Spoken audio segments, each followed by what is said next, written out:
Okay, we're going to finish up with our driver media availability this afternoon at the Samsung Media Center here at Texas Motor Speedway by visiting with Austin Dillon. He's doing double duty this weekend.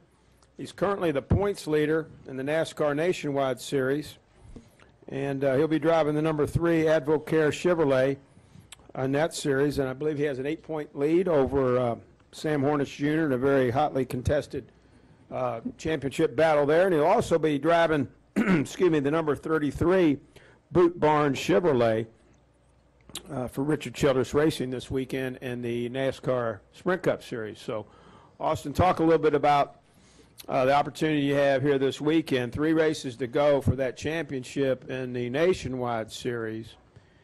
Certainly that's got to be top of mind, but then also the opportunity to run in the Sprint Cup car here this weekend as well.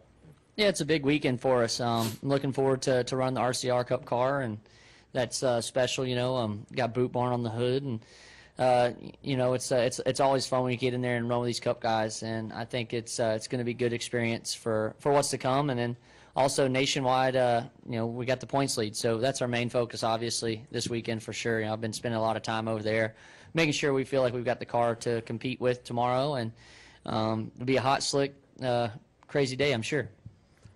And also, Austin, I know this is something near and dear to your heart because Drive for COPD is a partner of yours and of NASCAR.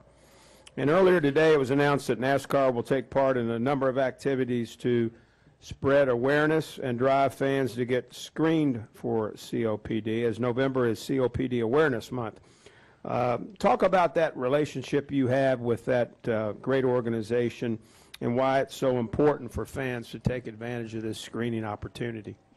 Well, I lost my grandfather to COPD, and you know, after you lose somebody in your family, it hits home. And you know, I don't think many people know that it's the 3rd leading cause of death in the United States. If you get screened, you know, you can get help for it. I feel like you need to get out there and at least learn about COPD. I don't think many people know about it, and try and raise awareness for it. And I'm glad that November is the COPD month of awareness for NASCAR.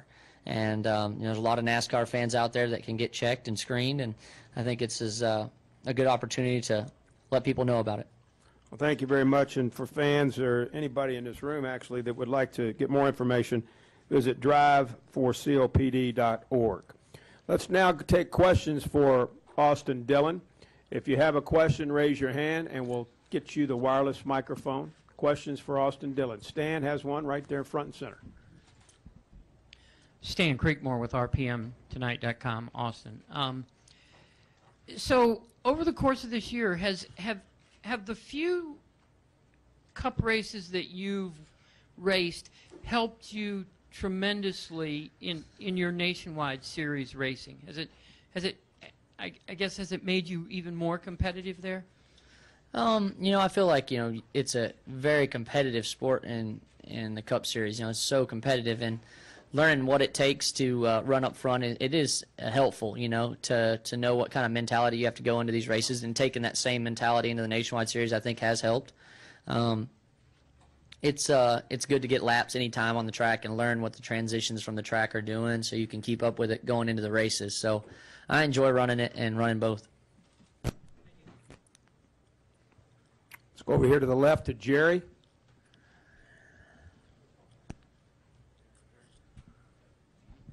Hey, Austin. Jerry Fraley from the Dallas Morning News.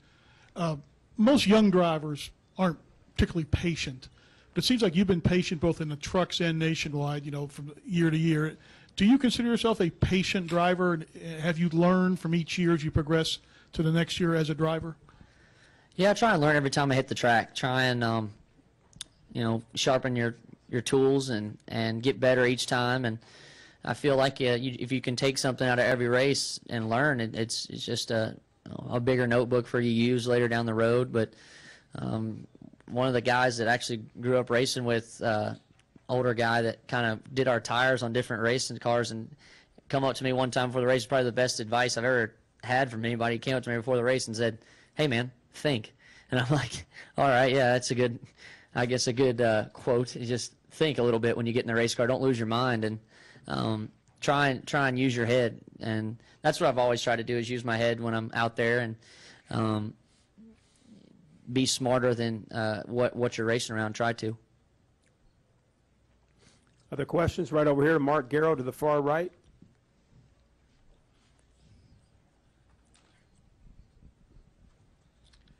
Mark Garrow, PRN. Austin, can you talk about the way you and Sam Hornish Jr. have raced in the past and how you see racing each other here over these final races?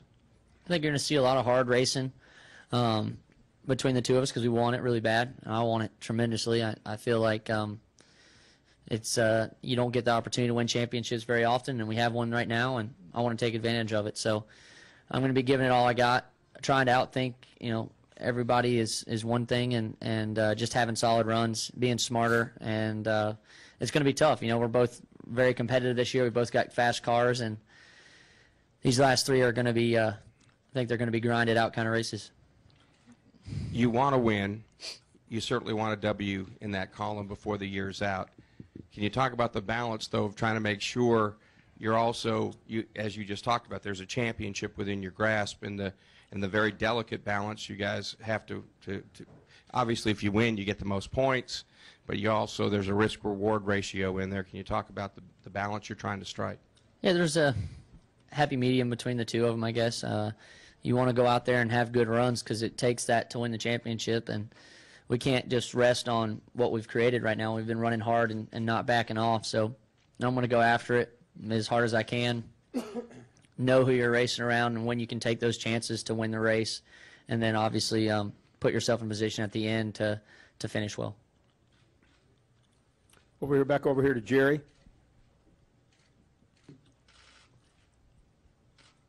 Thank you. Jerry Fairley, Dallas Morning News again. Austin, before you leave Sunday night, do you plan on talking to Jerry Jones about becoming a Bo Jackson two-sport athlete? And how was that experience? It was a blast. I love playing sports growing up. I consider myself a athletic person without the body, so I just need to be taller and about 100 pounds more. But I've always grown up that way. I was always smaller in sports, and a fighter, I guess you could say. I always scrapped for everything I could when it came down to games, and I was a lot of captains on different teams just because I had a big heart and always wanted to fight, and I always told my big guys, if I could be as tall as you, I'd be dunking on you, or dunking at that point in time. So it's I don't have the size or that kind of ability, but it was always fun pushing really hard, and that's where I'm at today. With racing, it doesn't matter what size you are, and you get in the car, everybody's the same, and whoever's got the most heart and will at the end usually gets the victory lane. Also a Little League World Series participant, if I'm not mistaken. Yep. So not too many people in this room can say they've been at Williamsport and played. Go right here.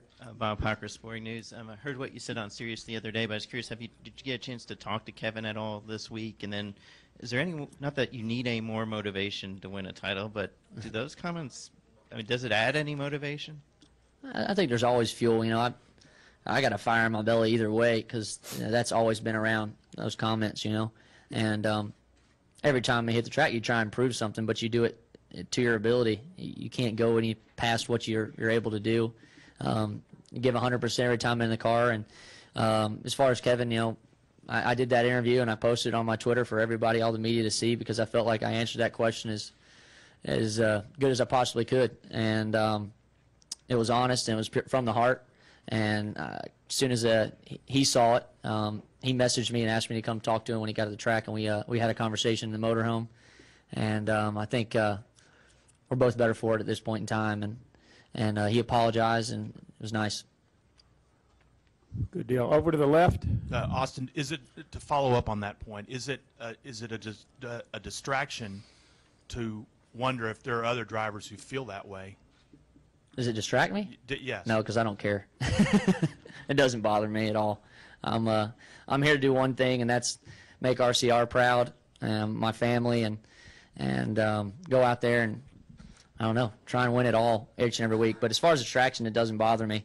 I've heard it my entire career, from Bandoleros on up through, and been able to get to this point somehow. And it's like Bob said, it fuels you a little bit, but it's not a distraction at all. I've handled it before, and I'll move on.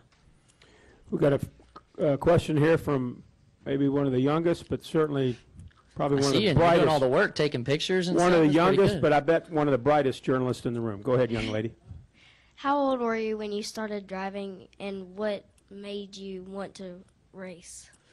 Well, I actually started later than most. I started when I was 15 because, you know, my family pushed me to do other things. They wanted me to play sports and try other sports, and played a lot of team sports. Like you said, the League World Series is one of those things. And but I started when I was 15. My brother started at the same time. We started in Bandoleros at a quarter mile behind Lowe's Motor Speedway. And after the first test, we went home, and it was like, oh man, this is exciting. And we came back and got our stuff together, raced out of a little shop in Mount Airy with the guy that gave us the test. We raced with him for about a year or two, and decided to get a Legends car and just keep working our way up. And that's kind of how we got started. We had two guys that helped me and my brother, and other than that, me and my brother would help them and come into the shop when we could after school. I remember driving my brother from school from Louisville to Lexington every day, and he liked to sleep, so he'd always pass out on the way. So I'd mess with him on the way to work on the cars, and then I would always be the one driving because he was too young to drive. But it was that's why I'm really close to my family and my brother, and we kind of look out for each other as far as that. Let's go to Jerry, and then we'll go to Chris. Go ahead, Jerry. Jerry Jordan, Kicking the Tires. I talked to your grandfather, Richard, at Talladega, and he was talking about next year and sponsorships. Can you elaborate on that and how it's looking for your Sprint Cup Series next year? Yeah, we're working hard. It's just tough to get all the partners together to make sure you've got, I guess, three companies that can work together well, and we feel like we've done that. We're getting really close, and I think here soon enough you'll hear an announcement from us. We've got some really good companies we're working with, and I think you'll hear an announcement soon enough. Go ahead, Chris. Chris Knight, CatchFence.com. Austin, can you talk about Phoenix next week? Your strength is obviously the intermediate tracks, but can you talk about Phoenix, and do you feel like that's a place where the championship can be won or lost, especially knowing what happened to Elliott Sadler a couple years ago?